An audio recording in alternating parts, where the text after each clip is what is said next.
Welcome to the Advisor's Corner. My name is Hector Garcia. I'm an accountant and a business consultant. I'm here today with Joe Woodard. Joe Woodard was named Top 100 Thought Leaders of the Accounting Profession. Joe has taken a very interesting journey from a technician in the accounting practice to professional practitioner to trainer consultant, which is where I met him. I took some of his classes about the accounting profession of management and QuickBooks to thought leader. And so I would like to just kind of ask Joe to introduce himself by taking us through his professional journey from technician to practitioner to now thought leader. So Joe, welcome to the podcast. It's great to be here, Hector. Absolutely. I got my start at a small CPA firm in New Orleans, Louisiana, where I knew very little about accounting. I just had to learn as I went. And they thrust me into technology consulting. It was when I got out of the walls of the CPA firm and started going from business to business to business, putting in accounting software and helping them clean up their books, that I began to develop a deep empathy around small business pain. And that's an important caveat for my journey, because it's that passion, that empathy for small business pain that set the entire course for my career.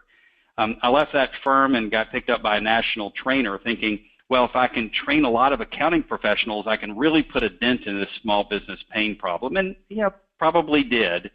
But my heart was still to help those small businesses. I felt myself pulled back to consulting again, started a consulting practice. Bottom line is, as that pendulum swung back and forth a few times, I tried to have my cake and eat it too, and realized I had to be about one thing. Either I was going to be a small business consultant and the best one I could be, and I was going to change as many small businesses as I could for the better, or I was going to be an empowerer of small business advisors, particularly accountants. So I made that difficult decision, broke from that small business consulting about 3 years ago, and just gave myself completely in terms of my career to education, fostering networking, and coaching for small business advisors. But Hector, I never forgot the roots, going all the way back to that first CPA firm. What drives me as I train and as I foster these networking relationships, as I coach these small business advisors, what drives me is the desire to end small business pain. And fortunately, there's a whole community of small business advisors like you who care as much about that as I do. And there's pain across the technician level, knowing how to do things to solve problems. There's pains across the practitioner, professional level, such as regulations and dealing with different tasks that the clients ask for. And there's pains on running a business and both running a business as an advisor, accountant, professional of any sort, and helping your clients run their businesses, even above and beyond your direct professional contributions or professional advice. Joe, thank you for sharing your experience. So now that you are in a sort of in a different position, right? You mentioned that you're turning 50 this year, so I don't want to use that word. You're turning older and wiser, but and now you're seen as a thought leader, not just because of your experience, but your direct contributions to both the accounting profession and the small business advisory profession. What kind of responsibility you think do you bear as a thought leader? Not just when stating the obvious, but maybe sometimes stating the not so obvious. And I want to make a particular remark. There's something that you said in one of the conferences that you said, if you take one step forward, you're a hero, or two steps forward, you're a martyr, or something like that. And I'm not sure if that's your own thing or that's attributed to someone else, but I think that's one of those really bold statements that as a thought leader you can be. Again, you're also kind of being two steps forwards by saying something like that. So what kind of responsibility do you think it bears to sort of be on the spotlight, being thought leader of an industry or a particular trade? Well, and you remembered that statement correctly, and I've since revised it to make it a little more specific. If you're one step ahead, you're a leader. Two steps ahead, you're a thought leader.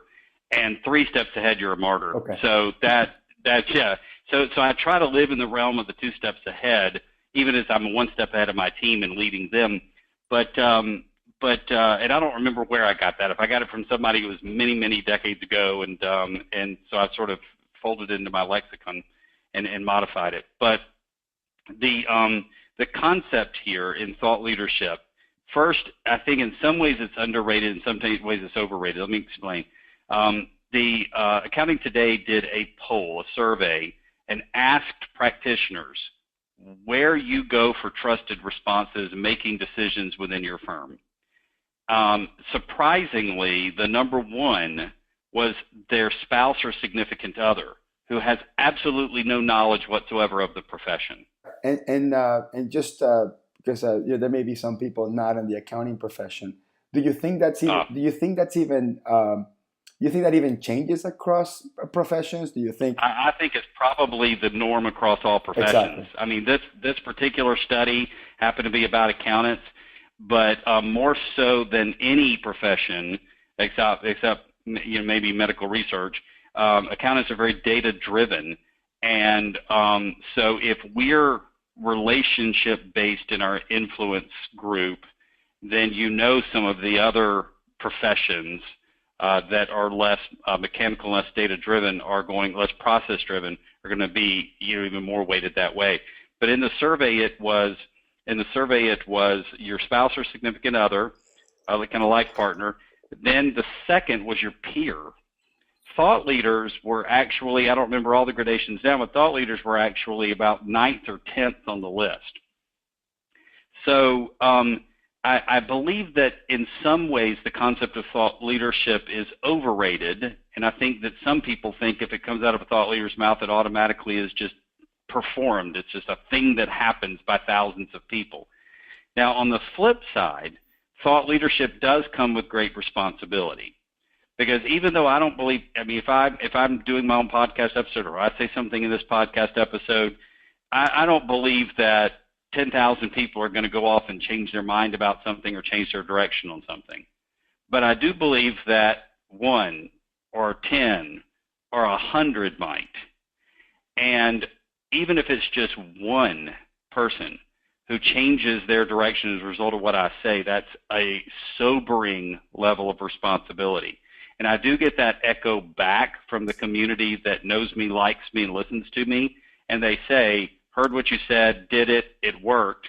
And I always wait, it seems like there's this eternity between heard what you said, did it, and them telling me it worked, because I'm like, oh, what if it didn't work, And I feel that sense of pressure. So we have to be very careful, but we also have to not get too full of ourselves as thought leaders. So in this concept of thought leadership, what I've tried to do, I've tried to go from two extremes of shock people with information they may have never heard, like this whole concept of artificial intelligence, blockchain, these technologies that are driving massive change in labor markets, the accounting industry, the legal industry, really all of the professions, and with blockchain, particularly in the accountant profession, there's implications, but also in the whole way we're going to transact business.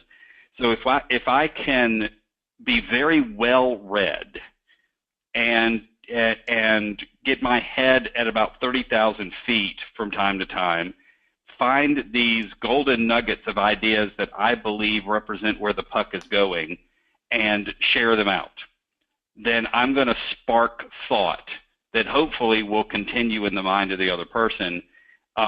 But then in the other extreme, I try to be all the way on the ground. Meaning that if I'm going to tell you how to maintain zero inbox, I'm going to give you steps 1, 2, 3, and 4, and they're going to be extremely specific, very granular. And if you do steps 1, 2, 3, and 4 consistently, you'll never go to bed at night without with an email in your inbox. To me, Hector, it's that 10,000, 20,000, 30,000 feet that has less value.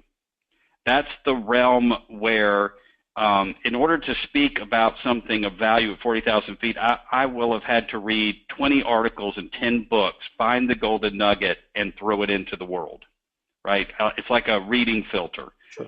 To do the ground game, I have to have performed all those steps, researched them, and proven that they're going to work practically. That's also valuable. Everything in between just go read a book yourself. That's my belief. You don't need somebody like me to spoon feed it to you. We're all grown ups. That's the realm of self-study. And I think that's where some thought leaders miss the mark, is they just live constantly in the realm of the non-practical how-tos and the non-game-changing thoughts. Hmm. Yeah, that's really really interesting.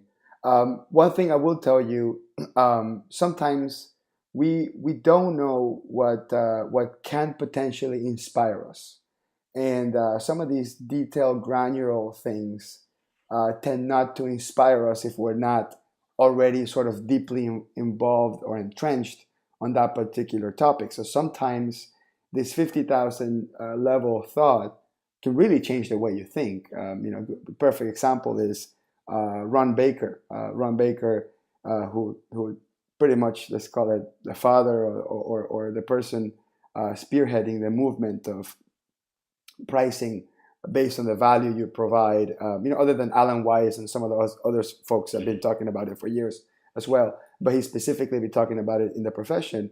And he doesn't really, when he speaks at large conferences, large audiences, he doesn't sit down and tell you how to price something in a spreadsheet. That this granular. He does that shocking effect where it says, hey, very basic concepts. How much is water worth in these three contexts? In the Sahara, in a flood environment, in your house, when you're washing your dog, whatever. So these are 50,000 feet level concepts. He's not getting into the details into how you price based on value. He's just saying, listen, value is extremely contextual and it's extremely subjective. And sometimes, you have to hear that 3, 4, 5 times, even at a 50,000 level, for it to hit and go, you know what? There is something there for me to take action on. And then, as you say, then at that point, that will inspire you to maybe read on it, study it, and maybe at some point go to a class, go to a conference, and then study up on some of the granular detail stuff. So, the learning process is, as you say, it's very complex. And I think it does have... Well, it's that shock learning thing. Sorry. Whenever he breaks down that bottle of water, and for those of you not familiar with value pricing, don't worry about value pricing as a concept right now. I want everybody listening in to get the idea Hector's conveying. That's one example of where a thought leader has used a shock mechanism to cause you to see the world in a different way than you previously saw it. A bottle of water has different value in different contexts. Whatever that shock moment is, it can all be encapsulated in a quote that I like to quote from Yoda: "You must unlearn what you have learned."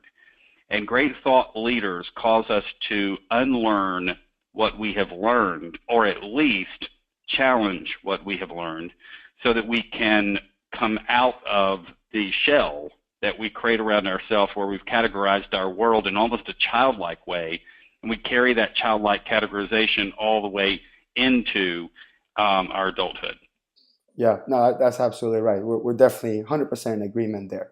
So I'd like to move on to maybe one of the practical examples of things that you have learned, not just as a thought leader, but as a leader in general. So as a CEO of your company that has multiple responsibilities, multiple arms, tentacles going on, I know you yourself go to several trainings and several workshops and stuff like that to help you on developing your own skills as a leader and bring about skills and change you can bring to your organization to help your folks also evolve. One of the things that you've mentioned before in conferences, even possibly a few of your podcasts, is your experience at the Disney Institute. So you went to the Disney Institute like 3 or 4 years ago, I think. This is right about the time you did one of your conferences in Orlando, I believe. And you spoke about one very powerful statement, something you learned from Disney about the purpose, staying on purpose. So can you tell us about that?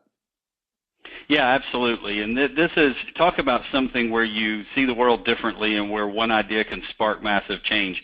I went to the Disney Institute to go to a 4-day branding workshop because I was rebranding a lot of elements of my company.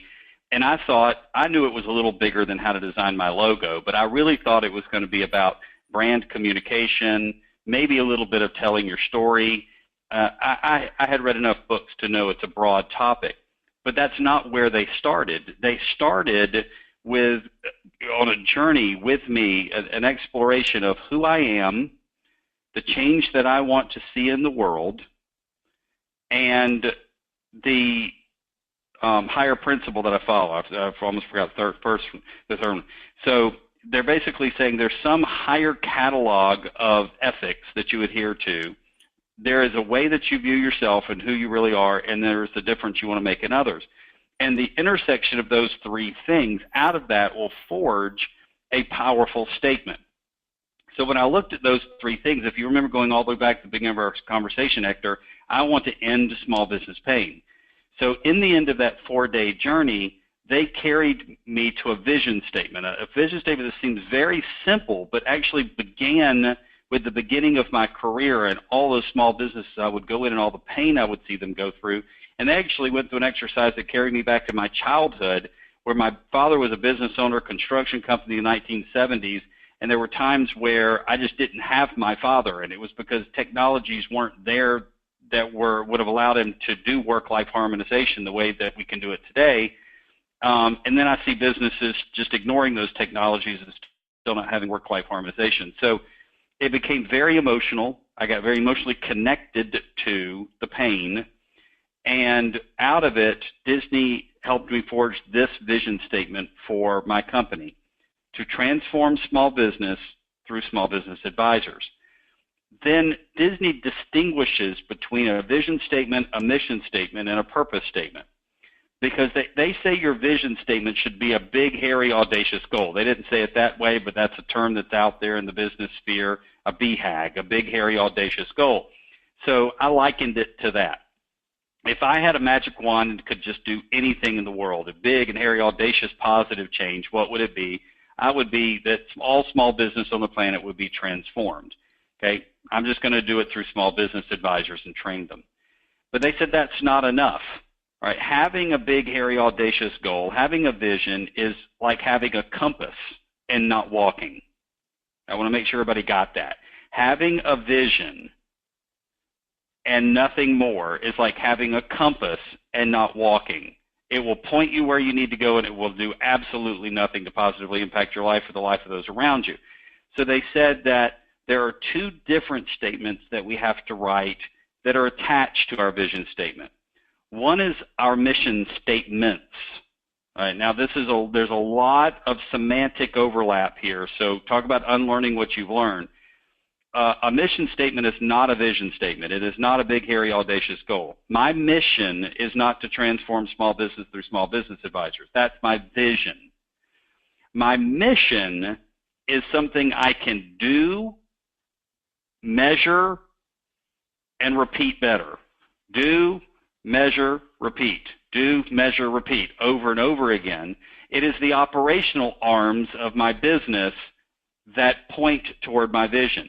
So in my particular case, it's providing education, coaching, networking, all to help those advisors transform small business. These are programs that I run at Woodard, are my mission. Mission is something you do. Just ask anybody in the military. Your mission is to go take the bunker. Your mission is not to further democracy in the world. There's a difference between vision and mission. All right. Then there's a third statement that gives the whole thing teeth, and it's this missing third statement that is Disney's secret sauce. So listen, if ever you've had a positive experience with one or more Disney employees, and I'm going to tell you their secret. It's a very ill-kept secret because they'll share it with anybody who will listen. Every Disney employee has a purpose statement that they learn, they adhere to, and that drives why they are at work. It is their why. Now, you'll hear Simon Sinek talk about why. Go to watch the TED Talk where Simon Sinek talks about that. Just go search him and you'll find it. But Disney's why is their purpose statement. And before I tell you their purpose statement, I'm going to tell you a story from our personal experience. At the Disney Institute, they dropped us into the back of the Epcot theme park, gave us a specially configured iPad, told us with two other people in our team, then we broke into teams, to find some of their employees going above and beyond their job description, not doing their job, going above and beyond. You have 20 minutes, take as many pictures as you can, and then you can document them on the bus ride back over to the conference space. And we thought, 20 minutes, this is ridiculous, and we can't possibly find a thing. But they sent us off. They were so confident in their ability to pull this off. We did. We found 3 instances in 20 minutes, and one of them was very telling. We got to tell the whole story to the whole class. Very story worthy. In the back of one of the restaurants in Epcot, in it's sort of a dark area of what looked like a castle, there was a bakery, and there was a little boy, maybe 12 years old or so, that had walked up there with his little money in his hand. I'm sure his parents were watching him from their table at a distance, and he was supposed to go get a pastry. And it was a bit overwhelming. He didn't know what to do. It was dark. There was the turnstiles. He wasn't sure where to go first. So there was a lady in the back wearing the hairnet, tongs, putting the danishes on the plates, any kind of a quick service kind of environment. She saw this, took off the hairnet, took off her plastic gloves, put down the little tongs, and walked over to the boy, knelt down on one knee, got eye level with him and said, "Are you looking for something? Can I help you?" Walked through the turnstile with him, helped him make his choice, helped him count his money, and sent him on his way. Then she went back, put on the hairnet, put on a fresh pair of gloves, picked up the tongs, and went back to being quick service. Now that is amazing customer service. And when we got back, after sharing all of these stories, Disney explained the power of a purpose statement. Now their purpose statement is also connected to their mission and their vision. Their purpose statement is, we create happiness. So, and it sounds like something you just sort of put in an employee handbook and it sounds good, but every Disney employee goes to work every day thinking to themselves, I've got to create some happiness today. I must create happiness. My job isn't to serve a Danish. My job is to create happiness. My job is not to monitor a turnstile. My job is to create happiness. My job is not to run the attraction. My job is to create happiness. My job's not to pick up trash. My job's to create happiness. And if you can do that, everybody listening, if you could do that in your organization, make your organization about whatever your purpose is first. In our case, it's we empower small business advisors. And I'll walk around, because Disney Institute taught me that I'm supposed to. I'll walk around and try to catch people because they know the game. What are you doing right now? Well, I'm registering somebody for our conference. And I'm like, nope, wrong answer. What are you doing right now? And they'll know they've been caught, and they'll go, okay, I'm empowering a small business advisor right now. And then I'll say, that's interesting. How are you doing it? Well, I'm registering them for the conference. Now, this is the major takeaway. Everything you previously called what is really a how if you have purpose, because you only have one what. And that one what is always your purpose statement. And if you cannot say at any given moment that what you are doing is in line with your purpose statement, you are temporarily off purpose, which is life. It'll happen. Right now, what am I doing, Hector? I'm not recording a podcast with you. I'm empowering small business advisors. I'm on purpose. How am I doing it? I'm in a podcast with you. It'll change your world. Well, that's extremely impactful. Thank you for sharing that. I wish that at some point I'll have time to make some time to go to the Disney Institute myself and get some of that life-changing experiences that you got. And one of the things I like about that story in particular, I would say any Disney story, it's how the concept of effectiveness and efficiency just comes into play. So clear. This is a old adage. You hear tons of quotes about contrasting effectiveness and efficiency, and this is absolutely one of them. In which, if you are running that bakery or if you are running that department of the park, and traditional companies are very compartmentalized, and the manager of that particular area, their job and their goals are to sell so many units per hour, or getting their people to produce XYZ number of sales per day. There's this big push for being effective and being effective. And effective it's a formula, right? It's quantity times amount equals something. That something is the goal. If you hit it, you're efficient. If you don't hit it, you're not efficient. However, Right. the purpose statement plays so well into this because, you know, for Disney, it is more important to create a memory, like as you mentioned, create a lifetime memory, create an experience that makes that kid when they're 12 be counting the days after their first kid is born until they take their Hmm. kid to Disney. And I tell you, this is exactly on point. When my daughter was born, we literally, my wife and I, we started to plan our Disney trip when my daughter was born. This is the impact that Disney had in our lives. But I'm saying that is just so on point. I mean, that's the effectiveness of not being efficient. It's the effectiveness of staying on purpose, and it's hard to measure. I think it's probably impossible for Disney to measure. I Hmm. think you mentioned also some of the learnings that you had are about when they make the cartoons themselves.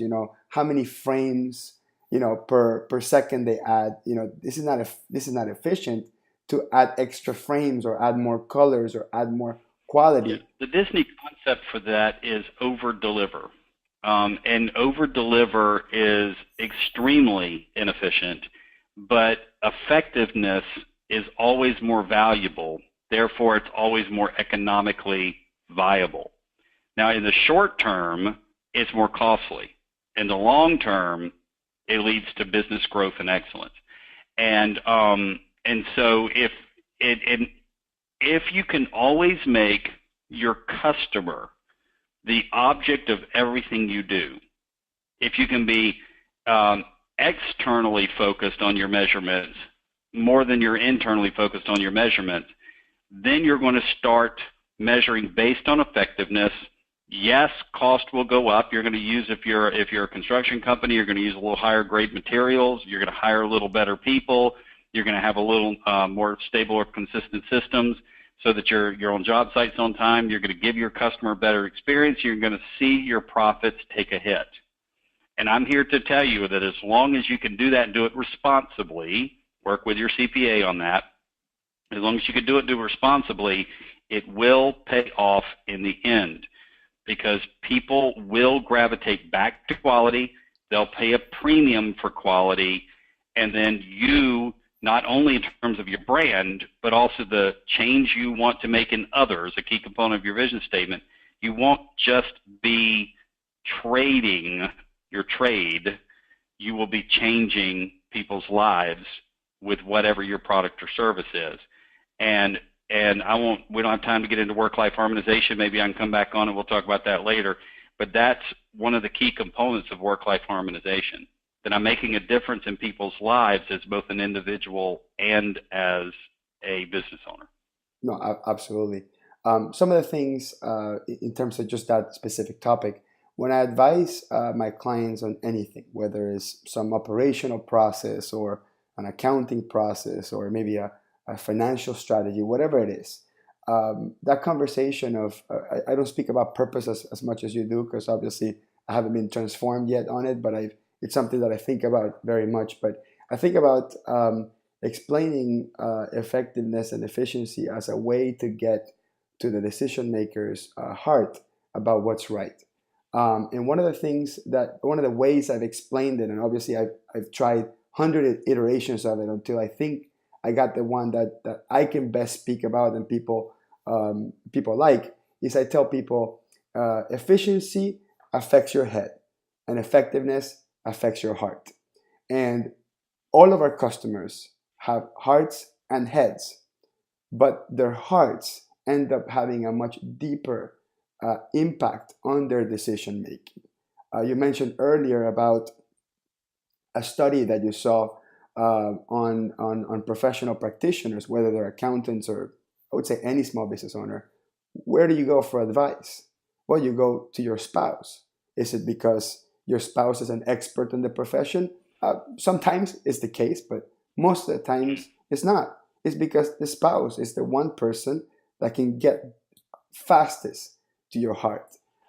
If you look at great brands out there, great brands like Apple or even Intuit, with QuickBooks, they've gotten into the hearts of people with their brand so much that they will change something as abruptly as removing a headphone jack from a phone, which feels ridiculous, sounds ridiculous, and this is a 2.5 steps forward type of thing. They're kind of a martyr, but kind of a leader in here. But it takes courage to do something like that. And I think the reason why people still went out and bought the iPhone 7, although most people's visceral reaction is, this is ridiculous. You remove the headphone jack, especially after spending 30, 40, $50 on headphones already that have the old jack. I mean, and why did people still buy the iPhone, even though they were being sort of martyrs? It's because the people buy with their heart, and Apple has done an extremely good job at getting into the people's heart. That's effectiveness. They're a classic example of over-deliver. I mean, they've been over-delivering since the inception of the company through technology innovation. And it's not that you don't pay more for their products. It's not that over-deliver has nothing to do with sort of price point value, cost value. It has to do with the fact that they are technologically leaders and that their customer service is cutting edge, and that they will do like I did the other day. You can take a MacBook in you bought 2 years ago and you want to wipe it back to factory and just walk in, the Genius Bar will take care of it for free. That kind of over-delivery. And Disney says there's a progression to this, to what everything you're talking about, Hector. You start by a brand promise, and by consistently keeping the brand promise, you create brand loyalty. And if you have sustained brand loyalty through extremely long-term consistent patterns of keeping brand promise, you get something called brand insulation, which means that if somebody were to attack the Disney brand, there would be millions and millions, maybe hundreds of millions of people across the planet that would get mad about that. All right, instantly it's like somebody attacking your family. I don't care what the facts are. You just hit my sister, you just hit my brother, or I'm taking you down. We'll figure it out later, right? And that's established over a period of decades. But it all begins with a brand promise. What are you going to do, and what are you going to do unwaveringly, not perfectly, but consistently? And every time you make a mistake, apologize profusely and make it right and overcompensate on the correction. You do that, and all the other dominoes will fall over time. And you will have that reputation you seek as a business owner, not maybe in your local market, but maybe even in the nation or the world. And it's all because of the level of trust you've established. No, that's absolutely right. Completely agreement with you on that. Let's here on the agenda we had. I'd like to talk about one of the books, let's say two of the books you read, but probably recently, and one of them you probably read a long time ago, and kind of discuss the impact that has had on your current career, and then we will basically segue towards the end where we'll discuss how people can get in touch with you and the type of things that you do. So the first book I'd like to discuss with you is called The Future of the Professions. This book came out, say, last year, or if not, late. About a year ago. Yeah, a year ago. And I'll let you discuss it because it's obviously a book that's impacted you a lot. And I'm a professional. I'm an accountant, and obviously it impacts me as well. But anyone in any sort of profession, and I'll allow you to define the profession and talk about the premise of the book, definitely should read this. So what are your thoughts on that book? Okay, so it's The Future of the Professions by Richard and Daniel Susskind, and it talks about the impact of artificial intelligence. I would throw in blockchain would fit what they're saying, but they actually didn't cover blockchain in the scope of the book. But the impact of artificial intelligence and extreme technologies on the whole of the professions. And it begins by breaking down the economic and social bargain we have with the professionals. If you're a professional, you have knowledge, you possess knowledge in your brain that other people don't have, the mass of other people don't have, and we've historically called those the laity, which means we're borrowing from some of the religious terminology of the clergy and the laity, which they get into as well for the history of our terminology. But the idea is, as a professional, I'm not a lay person, all right? Therefore, I have knowledge that separates me from the laity. And that knowledge creates a bargain between me and the people who don't have it, like a supply and demand economic. They must pay me, and I dispense it on their behalf. And unfortunately, that can become too much like a vending machine, and it really becomes surfacey. I'll give you a thought if you give me $1. Value pricing elevates that a lot and should layer on top of this. But the point is, that's the grand bargain. Here's the problem they see in their projections. Artificial intelligence will become as intelligent as the collective intelligence of all professionals, meaning that very soon Watson, IBM's Watson, the probably leading artificial intelligence platform on the planet, will be smarter than or have as much intellectual capital as not just an accountant, but the whole of the accounting profession. And this is imminent. When that happens, it will democratize knowledge. So get back to the vending machine. My CPA has a bit of information I need. I put $1 in the machine. The CPA gives me the piece of information. What if you take the glass off the front of the machine and all knowledge is free? What if it's not Siri, where you're saying, give me directions to the nearest steakhouse, and Siri can do that? Now, if you look at 10 years back, that's Star Trek stuff, right?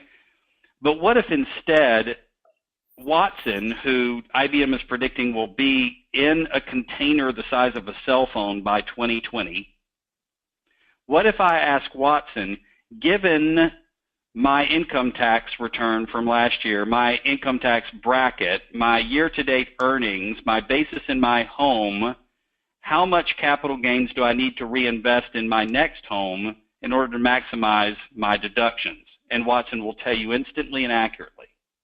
Now, this is not science fiction. It's science inevitability. The only question is, how long do we have? And this is what's purported by the book. They don't begin to tell you how long. They don't make those kinds of projections. But what they will tell you is, we're not measuring this in centuries.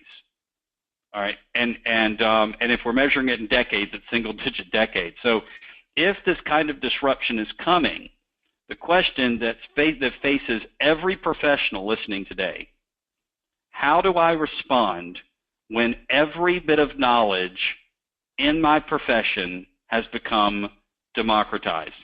And if you think you're insulated because of mechanical skills, say I'm a surgeon, I'm always good, because even if everything in Gray's Anatomy is covered, nobody can perform that surgery but me, and that's actually untrue. And if you're a surgeon, you know that robotics are more accurate in their performance of surgical procedures than you are with your hands. The only difference is currently you're controlling the robots like remote control devices because you have the intellectual property.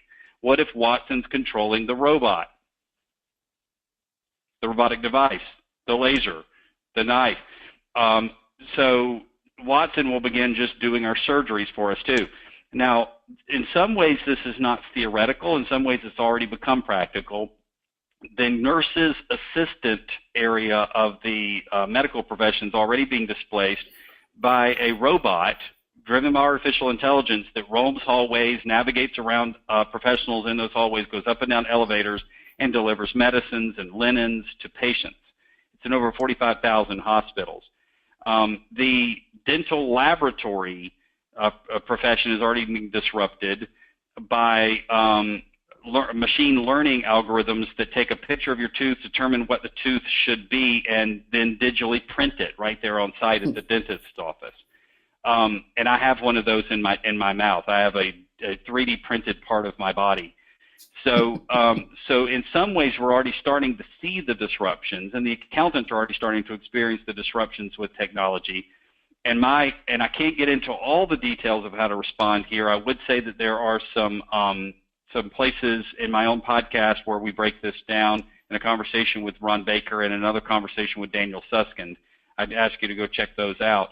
But I would just say in the time I have here, the response should be to elevate yourself from a service worker, that's the lowest realm of professionalism, to a knowledge worker. That's your first step, where you exchange intellectual capital for the benefit of the recipient. A doctor is a service worker. They have to perform a service to get paid. A nutritionist is a knowledge worker. They disseminate intellectual capital to the benefit of the recipient. Okay? Elevate yourself as a professional to where you're not being paid for the movements of your body, whether even if that's on a 10 keystroke pad. You're getting paid to disseminate your knowledge selectively and analytically to the benefit of your recipient. But even Watson's going to knock that out in about, I'm not going to try to make projection, but in a while, even that'll go away. So Ron Baker, getting back to our friend Ron, has said the next stage of professional evolution, be a relationship worker. Remember your head, heart? Be a relationship worker. Because Watson will never experience empathy. Even if what Dr. Kurzweil is saying, the director of engineering at Apple, that by the year 2029, artificial intelligence will be at parity with human intelligence. Okay, great. Let's just say that happens. He's a smart guy. His other predictions have been right. It won't have the ability to feel. It will not have soul. It will not have empathy. And people will always gravitate to the human relationship as a means by which information is disseminated.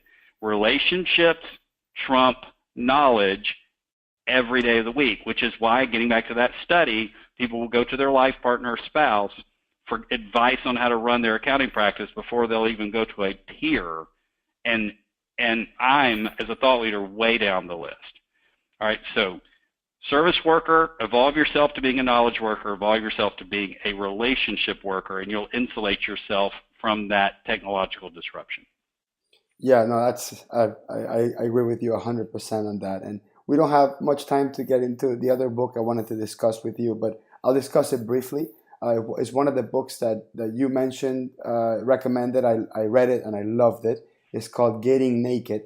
Now it's a G-rated book.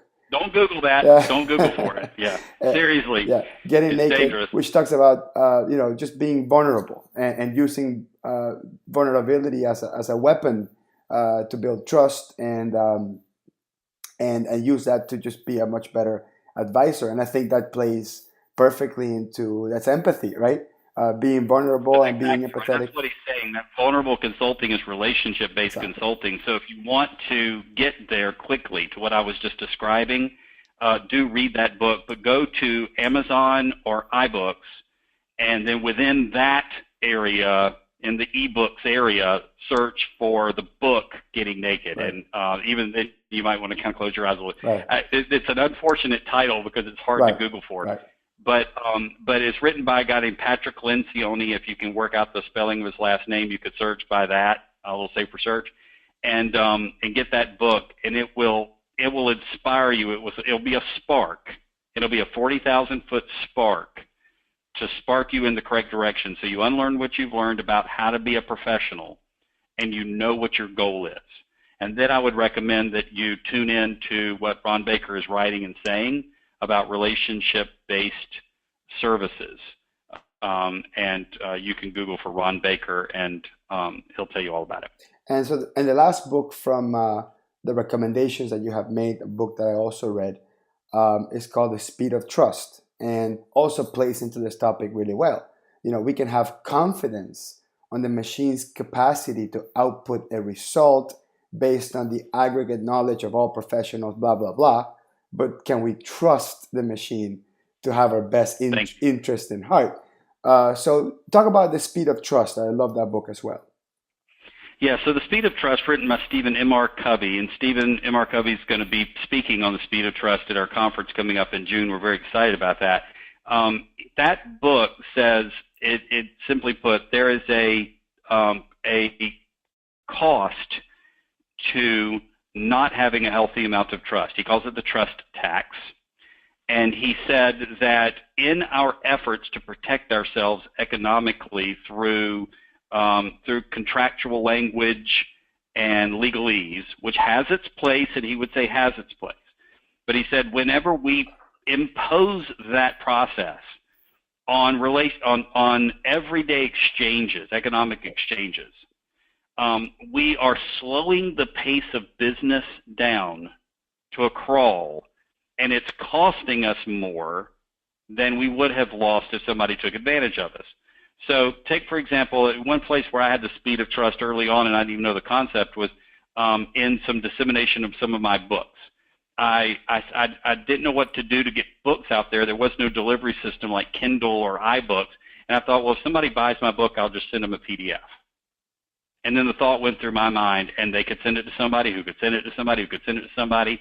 And I thought, well, why don't I try to invent a system? Why don't I try to create a big legal contract? And then I thought, well, no, what if 10% of the people send it around and 90% pay for it? I've got a 10% piracy cost. What would be the cost in legal fees, systems, technology, subscriptions, and whatever to lock this thing down to the point where it inconveniences the 90% of my customers who are paying, right? I'm not over-delivering to them. I would have been paying a trust tax. Instead, I just trusted the profession, and the profession handled it remarkably well. I had not one instance of piracy. Everybody who bought the book, who read the book, that paid for the book, and I trusted them and they trusted me back. So trust and distrust both tend to be reciprocal. You extend trust, you get trust back. Now, obviously, if you're buying a house, forming a business partnership, whatever, there are places for documents, and if nothing else, they help to create alignment, and they create sort of a constitution that you can go back to, and it can foster harmony. Just in the everyday exercises of life, even sometimes the big things, the smaller than starting a company, but bigger than just buying a hamburger.